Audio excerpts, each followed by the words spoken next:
Paid how much for a mutt? Royal Frenchel edition. Now you might be asking, what the fuck is a Royal Frenchel? And that's a very valid question. Well, it's mostly a mix of French Bulldog and Cavalier King Charles Spaniel, but you don't get to know what else. Because they are apparently the only people breeding this mutt, and their mutt is a very special mutt, and they don't want anybody else to breed them. They say all over their page that their mixed breed is a better alternative than a mini French Bulldog, as if a mini French Bulldog isn't already a backyard bred dog to begin with. That's one of the things they list as an allure. This is a rare breed of dog, and only that breeder knows what goes into them, which, like, this is not a breed of dog. They talk all over their website about how they're award-winning breeders, but like they were just on some arbitrary list from the Farmers Insurance. The dogs haven't actually won anything. Also, in multiple places on their website, they talk about how their micro mini bulldogs are likely to live up to 20 years. But like how long this program has been going on is not consistent anywhere. It seems like maybe it's been active for about 15 years, but not 20. As far as puppies currently available, they have 14 puppies currently available for purchase. No idea how many litters that is though, because when you go in for description or more information, that's all you get. That is literally it. But let's talk pricing now. They have 4 different sizes and they're all priced differently. The regular size is $5,500 to about $6,000. Small size is $6,300 to $7,500. The micro minis are $8,500 to $12,000, and the super micros are $14,000 to $16,000 a puppy. It also goes into this how we price our puppies thing, and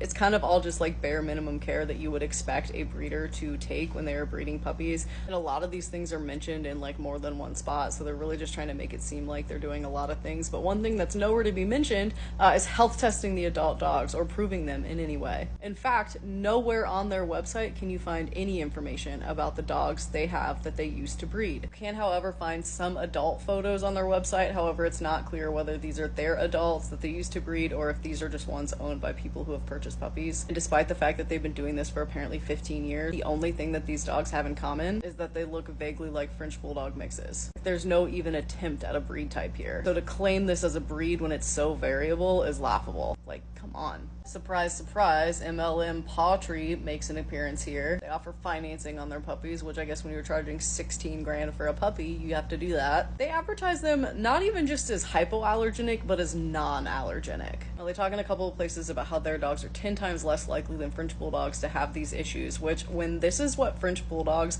really commonly look like today, that's not that surprising. Like, compare your dogs to some well-bred French Bulldogs and look at those stats and then get back to me. But I want to draw your attention to this number here. The statistics they use were based on 1,868 Royal Frenchels that have been homed since their conception. 1,868 puppies over a 15-year span equals out to about 124 and a half puppies a year. 124 and a half puppies a year on average for a breed mix that is not likely to have huge litters means that they are producing on an insane scale, especially when you consider that they probably did not produce that many in the beginning, so they are likely producing way more each year now. These are puppy mill numbers.